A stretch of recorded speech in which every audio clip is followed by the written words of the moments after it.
আসসালামু আলাইকুম বন্ধুরা, সবাই কেমন আছেন? এই যে আজকে চলে আসলাম কমলা কেনার জন্য। কতটা লোভনীয় শীতের কমলা দেখেন, এত সুন্দর, মানে এত অর্গানিক, দেখেই মানে মন ভরে যায় খাওয়ার আগেই। এত সুন্দর কালারগুলো আর এতটাই তাজা, এতটাই মানে ফ্রেশ কমলাগুলো। আমার তো দেখে মানে সেই লেভেলের ভালো লাগলো। আমি এই যে এখানে দাঁড়ায় পড়লাম কেনার জন্য, তো হাইটা চাইতেছিলাম, একটু হাঁটতে পেরেছিলাম।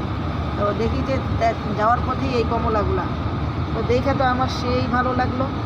এখন এই যে দাঁড়ায় পড়লাম, কমলাগুলো কিনবো আপনাদের সাথে। তার আগে ভিডিওটা শেয়ার করলাম। বন্ধুরা দেখেন কতটা লোভনীয় কমলাগুলো, কতটা সুন্দর। তো এ পর্যন্তই বন্ধুরা, সবাই ভালো থাকবেন। আল্লাহ হাফেজ।